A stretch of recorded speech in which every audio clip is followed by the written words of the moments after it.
Entitled Karen tried to steal my dad's inheritance. I apologize in advance for not knowing the legal terms in English. This took place in a non-English speaking country, so I've tried to explain this the best I can. Before I begin, here's some background info on the inheritance laws of my country.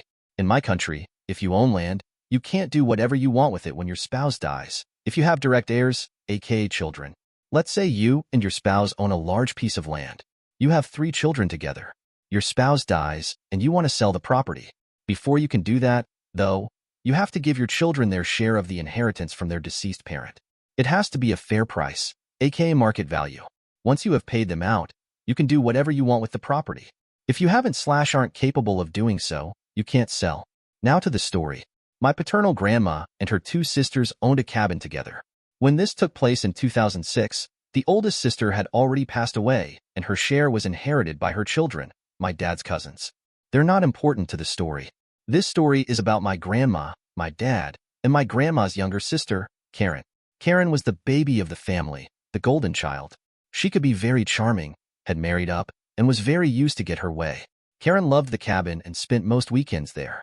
My dad's cousins were not interested in selling their share of the property, but Karen had been wanting grandma's share for years. My grandma and dad spent very little time there, but grandma paid her share on all repairs on the property. Another thing about my grandma was that she never dealt with money of any kind. Grandpa took care of everything related to property, taxes, etc.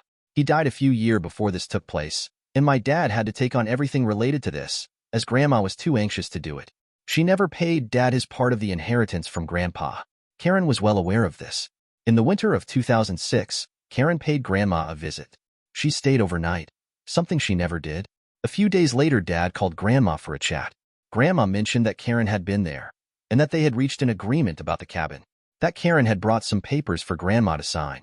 My dad immediately knew something was amiss. What papers? It wasn't the deed, was it?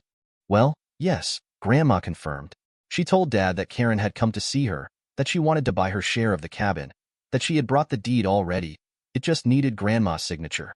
She said Karen had asked her for a price, and grandma, who knew nothing about money and the actual worth of anything, suggested $3,000. I think it's a different currency, but that's roughly the sum in today's money. Dad was livid.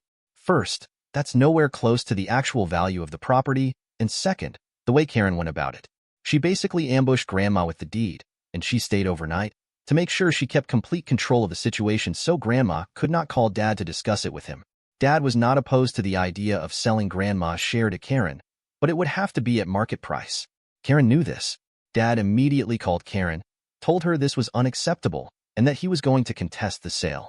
Karen just told him that this was what grandma wanted, that she set the price herself, and that Karen had done nothing wrong. Dad got a lawyer ASAP, and so did Karen. They went back and forth the entire spring and summer. Dad refused to relent. Karen kept proclaiming her right. Grandma was distraught. To her, a feud within the family was the worst that could ever happen. She begged Dad to let it go. Dad refused. This was his inheritance. At the very beginning of 2007, it finally went to trial. The trial only lasted a couple of hours. According to my parents, the judge threw the book at Karen. The sale was a blatant violation of our country's inheritance laws and was ruled null and void. The ownership was transferred back to grandma. My mom later told me Karen walked into the courtroom all cocky and self-assured, there to claim her right. As the judge kept going through the documentation and kept on asking questions, her demeanor became more and more defeated. At the end, she just hung her head. A week after the trial, grandma passed away. Karen did not attend the funeral. Before all this, Karen and Dad got on really well. After, they would never speak again. After grandma died, Dad wanted to sell his share of the cabin, but he would never sell to Karen. Ever. That was forever off the table. He approached his cousins, explained the entire ugly situation, and proposed them to buy his share. Thankfully, they were interested and bought him out at a fair price. After her defeat in court and the death of the sister she tried to scam, Karen spent very little time at the cabin. This was something she had really wanted, and for the first time in her life, it didn't go her way. Clearly, it was too bitter.